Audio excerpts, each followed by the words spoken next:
Assalamualaikum warahmatullahi wabarakatuh.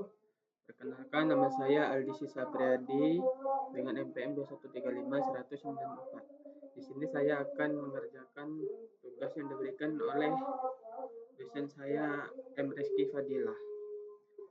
Baiklah, di sini tugasnya itu menyimak materi dari YouTube dan membuat PPT dari Google Slide dan dimasukkan ke YouTube. Baiklah, di sini saya akan langsung masuk ke presentasinya. Query modifier adalah memodifikasi hasil query yang telah kita lakukan. Nah, contohnya kita sering lakukan seperti ini, mengubah query contohnya menjadi jumlah datanya saja. Jadi kita mau ambil jumlah datanya saja. Atau misalnya membatasi gitu ya, istilahnya itu limit offset gitu ya, atau istilahnya itu kalau kita mau melakukan paging ya, atau pagination. Jadi setelah kita query, kita mau batasi contohnya oke, mau ambil data hasil yang pertama sampai ke 10 misalnya. Atau skip 10, ambil data yang ke-11 sampai ke 20, seperti itu. Ini namanya adalah query modifier. Nah, untuk memodifikasi hasil query, kita bisa menambahkan function query modifier ya, setelah melakukan function find. Nah, ada apa aja? Ada banyak ya. Nah, yang pertama ada count. Ini untuk mengambil jumlah data hasil query-nya. Jadi kalau teman-teman tidak butuh data dokumennya, cuma butuh jumlah datanya ya, hasil dari query, cukup gunakan count. Nah, lalu ada limit, lalu di sini parameternya size-nya. Ini untuk membatasi jumlah data yang mau diambil. Contohnya kalau kita melakukan query, dapatnya 100.000, saya mau limit cuma ambil 10 data, teman-teman bisa gunakan limit. Nah, lalu ada skip. Skip itu berarti menghiraukan ya data-data yang jumlahnya kita skip. Contohnya di sini size-nya 10. Artinya 10 yang paling depan kita akan skip datanya.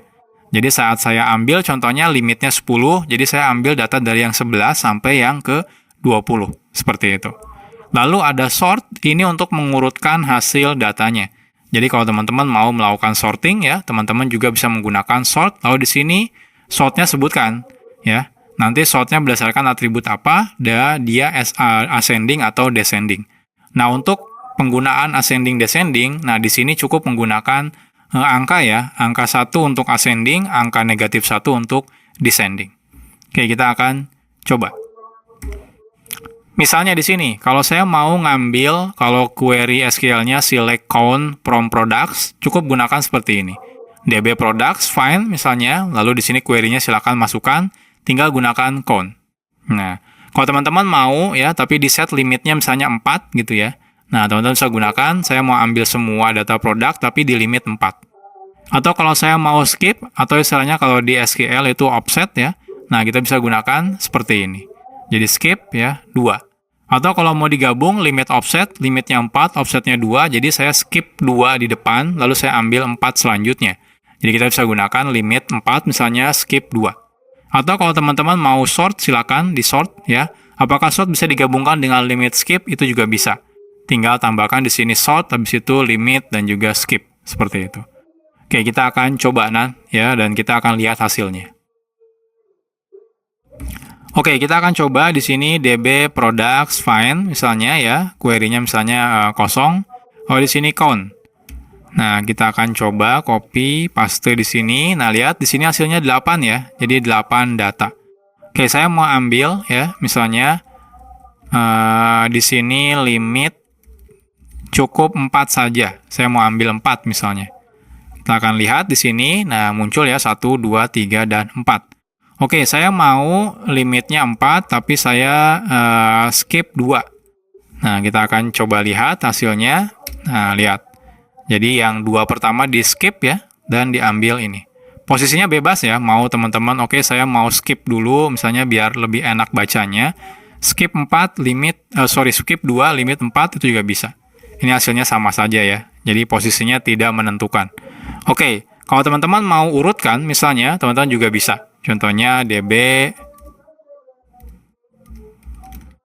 products, find ya.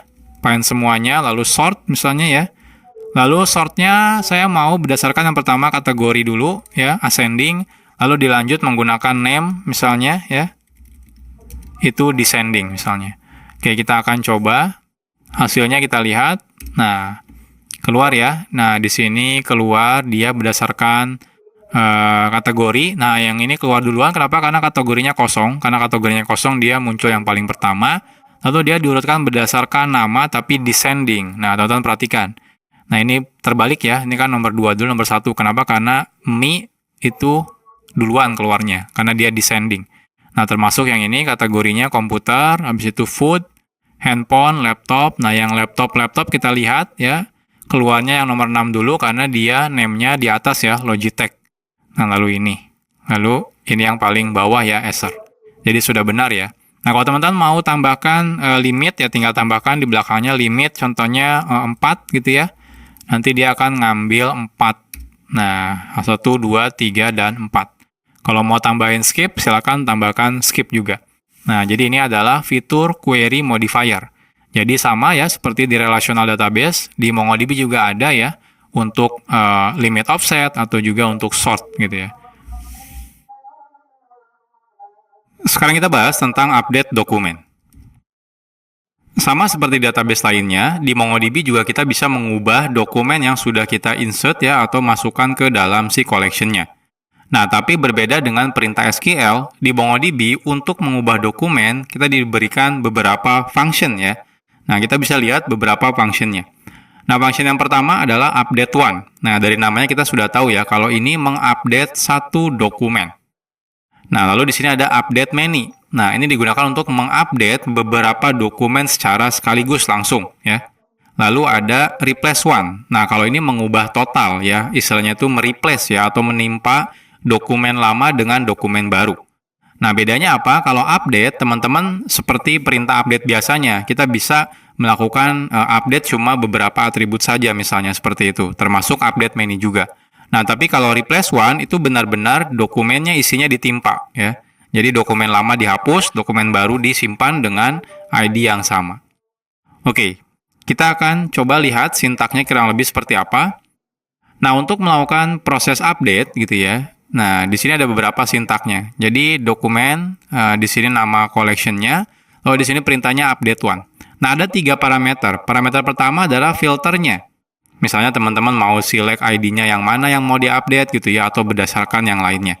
Nah, kalau ternyata dia bisa dapat lebih dari satu data, contohnya teman-teman mau update di mana namanya adalah Eko gitu ya. Nah, kalau ternyata nama Eko itu banyak gitu ya, maka yang diupdate cuma data pertama saja. Nah, kalau teman-teman ingin mengupdate semua gitu ya, yang namanya Eko misalnya, nah, disarankan menggunakan yang update many. Nah, lalu di sini ya, parameter kedua adalah data update-nya, kira-kira apa yang mau diupdate, dan ini adalah option-nya. Nah, ini opsional ya, jadi kalau teman-teman mau menambahkan option, silakan di sini. Nah, untuk update many juga sama ya, caranya, dan replace one juga sama ya. Nah, caranya seperti itu. Oke, kita akan coba satu persatu. Dari yang pertama adalah update one. Nah, misalnya saya mau update ya, yang kategori, yang food itu, maksud saya yang products itu ya, yang ID-nya 1 kan dia belum punya kategori ya. Nah, saya mau update. Nah, caranya ya, saya di sini update one, di sini query-nya adalah yang ID-nya 1, lalu di sini saya akan set ya. Nah, untuk operator set ini nanti kita bahas di materi terpisah ya. Jadi ada beberapa materi yang bisa kita, beberapa operator yang bisa kita gunakan untuk melakukan update. Nah, selanjutnya adalah set. Kalau set berarti mengubah gitu ya, apa yang mau diubah. Nah, set di sini contohnya kategori menjadi food. Nah, lalu contohnya yang kedua juga ya, produk yang kedua, itu kita ubah juga kategorinya menjadi food juga. Karena kan dua-duanya di sini belum punya kategori ya. Jadi ini kalau SQL sama seperti update produk, set kategori sama dengan food, where ID sama dengan 2. Nah, jadi kurang lebih seperti ini. Oke, kita akan praktekkan. Oke, kita akan buat di sini ya, scriptnya dulu, db products misalnya, lalu update one kalau mau 1 ya. Lalu di sini parameter pertama contohnya ID 1 ya. Nah, lalu di sini kita buat lagi set ya. Nah, lalu di sini saya mau ubah kategorinya menjadi food misalnya ya. Nah, seperti ini. Ini kita akan copy. Nah, lalu yang kedua juga sama, itu kategorinya kita update menjadi food. Oke, saya akan copy di sini, kita paste di sini. Nah, hasilnya acknowledge true ya, berarti sudah. Di sini ada modified count-nya, jumlah yang termodifikasinya adalah 1. Oke, kita akan coba yang update one yang ini. Oke, selesai. Kita akan coba db.products.find. Nah, hasilnya kalau kita lihat di sini, nah ini ya, yang 1 dan 2 sekarang kategorinya di sini ada food, kategorinya ada food juga. Jadi sudah terupdate sekarang ya. Oke. Next-nya yang update many misalnya ya. Nah, kita mau update many misalnya. Nah, di sini saya mau update many misalnya ya. Nah, di sini query-nya adalah menggunakan n di mana yang kategorinya sama dengan food dan dia tidak memiliki tags gitu ya. Nah, saya mau set tags-nya misalnya di sini menjadi food, misalnya seperti ini. Jadi ini kurang lebih SQL query-nya sama-sama seperti ini ya. Update product, set tags-nya menjadi food gitu ya. Where kategorinya itu food and tags-nya is null ya. Dan tag-nya itu masih kosong. Oke, kita akan coba. Oke, jadi di sini kita buat db products ya. Lalu di sini update many ya pakainya. Oke. Yang pertama adalah query-nya. Contohnya saya mau query-nya adalah n ya. Lalu n yang pertamanya itu yang kategorinya equal food ya. Nah, lalu yang n yang keduanya itu yang tags-nya gitu ya, axis-nya false. Jadi dia belum punya tag. Nah, selanjutnya di parameter yang keduanya, nah kita akan update. Nah, kita akan update set ya. Kira-kira tags-nya kita isi jadi misalnya food. Nah, seperti ini. Oke, kita akan copy ini, lalu paste di sini, enter. Nah, di sini kelihatan ya modified count-nya jumlahnya 3. Artinya ada 3 data yang termodifikasi ya ketika kita menggunakan si perintah ini. Kita akan coba db products find misalnya. Nah, lihat. Nah, yang di atas harusnya sekarang sudah ada tags-nya ya. Di sini tags-nya food, ini tags-nya food, ini tags-nya juga food. Nah, jadi seperti ini kalau kita mau ya, istilahnya itu mengupdate langsung beberapa sekaligus. Jadi menggunakan update many. Oke, yang terakhir adalah replace ya. Replace itu adalah mengubah total ya. Jadi dokumennya benar-benar ditimpa. Nah, contohnya di sini kita coba insert data yang salah. Misalnya kita products ID-nya 9, name-nya salah gitu ya. Lalu di sini ada field wrong ya. Nah, kita mau, oke, saya ternyata salah gitu ya, salah memasukkan data. Saya mau timpa semuanya. Nah, kita bisa contohnya bikin menggunakan replace one, di mana di sini ID-nya 9 ya, lalu saya timpa semua dokumennya seperti ini. Ya. Nah, jadi kita bisa lakukan seperti itu juga. Oke, kita akan coba. Oke, saya akan coba insert data yang salah dulu, db products ya, insert one. Lalu ID-nya di sini 9 misalnya, lalu name-nya salah di sini, lalu ada atribut wrong juga misalnya ya, salah.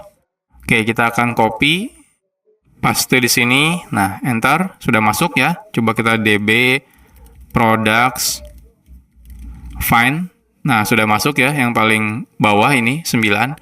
Oke, saya mau replace misalnya ya. Jadi db products replace one ya. Nah, query-nya adalah yang ID-nya 9.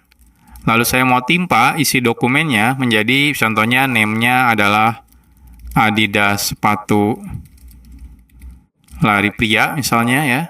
Lalu di sini price-nya new number long misalnya di sini 1.100.000. Oke. Lalu kita tambahkan kategori misalnya ya. Shoes ya. Oh, di sini tags ya, kita masukkan di sini tagsnya misalnya Adidas, lalu shoes, oh di sini running. Oke, kita akan coba, kita lihat hasilnya. Enter, nah selesai ya. Nah, di sini termodifikasinya 1. Kita coba lagi, db products find, kita lihat, nah lihat. Datanya ditimpa ya, semuanya total. Yang tadi atribut yang wrong, salah, itu juga hilang.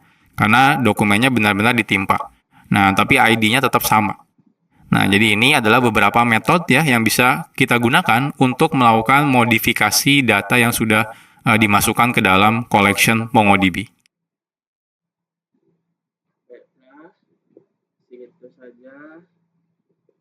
video materinya yang bisa saya lakukan, karena kalau saya lanjutin sampai 4 jam ini terlalu panjang. Wassalamualaikum warahmatullahi wabarakatuh.